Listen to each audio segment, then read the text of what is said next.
ইউক্রেনকে $90 বিলিয়ন অস্ত্র দিচ্ছে যুক্তরাষ্ট্র। হোয়াইট হাউসে ইউক্রেনের প্রেসিডেন্ট জেলেনস্কি ও ইউরোপীয় নেতাদের সঙ্গে বৈঠকে ডোনাল্ড ট্রাম্প ইউক্রেনের নিরাপত্তার নিশ্চয়তা দেন। আর জেলেনস্কি জানান যুক্তরাষ্ট্রের সঙ্গে নিরাপত্তা অংশীদারিত্বে থাকছে আকাশ প্রতিরক্ষা ব্যবস্থাও।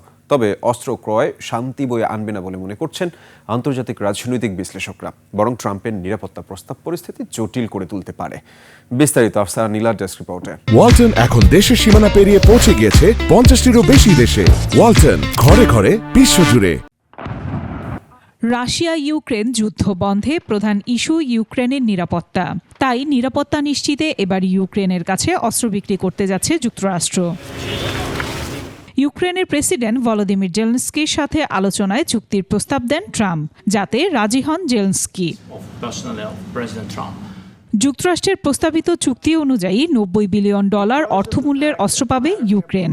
আর রপ্তানি চালু হলে যুক্তরাষ্ট্র ইউক্রেনীয় ড্রোন কিনবে। ডোনাল্ড ট্রাম্প বলেন, এর মধ্য দিয়ে যুক্তরাষ্ট্র শুধু সমন্বয়ই করবে না, নিরাপত্তা নিশ্চয়তার অংশীদারও হবে। যুক্তরাষ্ট্রের ইউক্রেনকে অস্ত্র সরবরাহের বিষয়টি নিশ্চিত করেছেন জেলেনস্কিও। জানান, এর মধ্যে থাকছে যুদ্ধ বিমান, আকাশ প্রতিরক্ষা ব্যবস্থা সহ অন্যান্য অস্ত্র।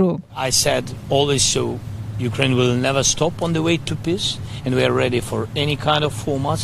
এদিকে এই আলোচনা শান্তির পথ খুলবে না বলে মনে করছেন বিশ্লেষকরা। রয়টার্সের দেয়া সাক্ষাৎকারে আন্তর্জাতিক রাজনৈতিক বিশ্লেষকরা জানান, 2 দফার আলোচনায় রাশিয়ার ভবিষ্যৎ উজ্জ্বল হয়েছে। অস্ত্র বিক্রি যুদ্ধ থামানোর সহায়ক পথ নয়। আমার মনে হয় না ইউক্রেনের উপর সন্তুষ্ট ট্রাম্প। নতুন করে রাশিয়া হামলা বাড়াচ্ছে, আর ট্রাম্পের সাথে আলোচনার পর থেকে পুতিন ভাবছেন জয় হয়েছে তার, কারণ তিনি জানেন ট্রাম্প তার পাশে আছেন। তাই বোঝাই যাচ্ছে অস্ত্র কেনার মধ্য দিয়ে ইউক্রেনের শান্তি আসবে না। অন্যদিকে সামাজিক যোগাযোগ মাধ্যম ট্রুথ সোশ্যালে দেয়া পোস্টে ট্রাম্প জানিয়েছেন, বিশ্বে 6টি যুদ্ধ থামিয়েছেন তিনি। এবারও সমাধান আসবে, যুদ্ধ শেষ হবে। ভূখণ্ড বিনিময়ের বিষয় নিয়ে দ্বিপাক্ষিক আলোচনায় রাশিয়ার প্রেসিডেন্ট ভ্লাদিমির পুতিনের সঙ্গে আলোচনা হবে সরাসরি। রাশিয়ার প্রেসিডেন্ট পুতিন জেলেনস্কির মধ্যে বৈঠক আয়োজনে কাজ শুরু করেছেন বলে জানিয়ে ট্রাম্প বলেন, যুদ্ধবিরতি নয়, সরাসরি শান্তি চুক্তিতে আগ্রহী তিনি। আফসানা নীলা, ডেস্ক রিপোর্ট, 21 টেলিভিশন।